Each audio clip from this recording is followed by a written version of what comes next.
L'heure est grave. Goma est tombé.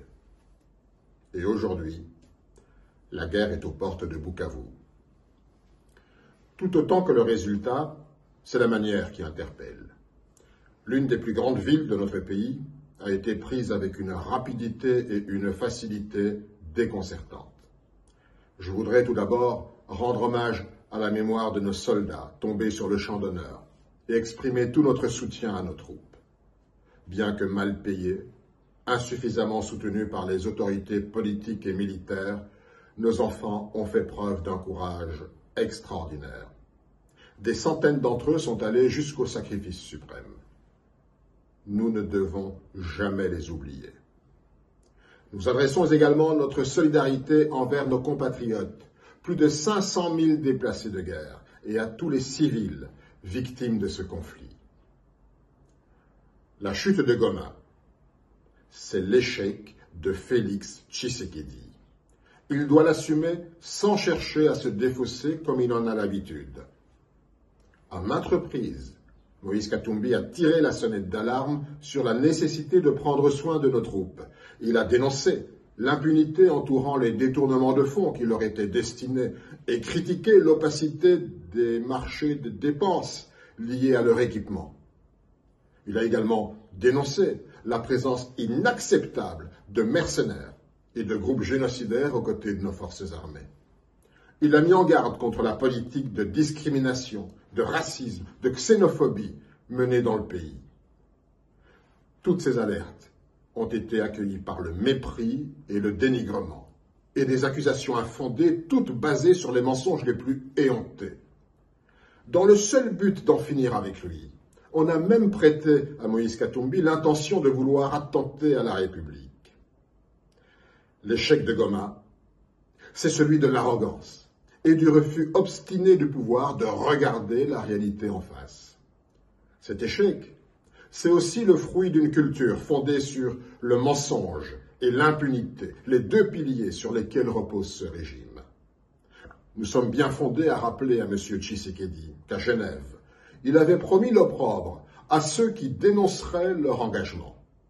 Ironie du sort, c'est désormais lui qui est poursuivi et rattrapé par la malédiction et le sort fatal qu'il jetait hier sur les parjures. Mais cet échec de Goma relève surtout d'une gouvernance calamiteuse des affaires de l'État marquée par l'immoralité, l'inversion des valeurs et la corruption. Les institutions de l'État, censées servir l'intérêt public, ont été perverties et détournées de leur rôle et fonctions afin de servir des intérêts bassement personnels. Chaque jour apporte son lot de scandales. On apprend qu'un ministre, sans vergogne, fait appel au chef des renseignements militaires pour séquestrer sa maîtresse. Le même chef des renseignements militaires délaisse sa mission pour passer tout son temps à traquer les hommes politiques, les arrêter, les torturer, au lieu de mettre toute son énergie à recueillir des renseignements sur l'ennemi. Un autre ministre encore, reconverti dans la comédie, plagie sans honte les discours des grands orateurs tels que Winston Churchill et le président Eisenhower pour enflammer avec grandiloquence nos soldats qu'il envoie affamés et sans munitions au combat. Pendant ce temps, un autre, sous l'emprise certainement de stupéfiants, se plaît à dispenser les peines de mort comme on distribue des bons points et annonce avec un air bravache que le Rwanda deviendra bientôt la 27e province du Congo. Finalement, l'échec de Goma, c'est le résultat de l'irresponsabilité, de l'incompétence et de l'inconscience au sommet de l'État. Au cours des dernières semaines, tous les Congolais ont constaté avec consternation que chaque fois que nos localités étaient frappées par des tragédies, c'était presque inévitablement lors des voyages coûteux, sans but et sans impact que le chef de l'État effectuait à l'étranger. Voyages assortis d'apparitions indécentes lors de célébrations aussi futiles en temps de guerre que des manifestations sportives. Pendant que la situation à Saké continuait de se dégrader, Félix Tshisekedi n'a eu d'autre besoin que de fanfaronner à Davos en Suisse. Et pendant que Goma tombait, tout le clan familial s'adonnait à des frivolités en Afrique du Sud. Une telle attitude est l'expression d'un mépris flagrant envers ceux qui, dans l'ombre, se battent non seulement pour leur survie, mais pour garantir la survie de l'intégrité territoriale de la République démocratique du Congo. Après un long silence, probablement dû au désarroi suscité par la chute de Goma, le discours du président de la République a provoqué un profond malaise. Ces incohérences, aussi provocantes qu'indécentes, révèlent non seulement une rupture avec la réalité, mais une profonde méprise et méconnaissance des responsabilités qui incombent à tout véritable leader. Comment peut-on appeler à l'unité nationale tout en se livrant à un jeu de division, fracturant notre nation avec le tribalisme, le clanisme, le népotisme et l'ostracisme? Où sont donc les actes concrets qui devraient favoriser l'apaisement, la réconciliation et l'unité nationale? Comment peut-on rendre hommage à nos troupes, malheureux soldats payés à peine 100 $, et encore, si la solde daigne arriver, tout en recrutant des mercenaires pour 10 000 $ par mois, et en laissant impunément ses collaborateurs s'enrichir en faisant de la guerre leur business? Comment parler d'efforts financiers à nos concitoyens sans leur expliquer où sont passés les milliards de dollars américains dépensés dans la guerre alors que nos enfants ont été abandonnés dans les collines du Kivu, sans tenue réglementaire, sans bottines et sans rations? Comment peut-on exiger de notre jeunesse qu'elle se sacrifie, qu'elle s'enrôle dans une armée sinistrée, alors que depuis 2019 et une promesse fallacieuse d'amélioration, rien n'a été fait? Comment oser appeler au respect des principes du droit du haut de la tribune des Nations Unies tout en piétinant ces mêmes principes dans notre Congo, réprimant l'opposition avec brutalité, bafouant la Constitution, menaçant les activistes et réduisant au silence des journalistes épris de vérité?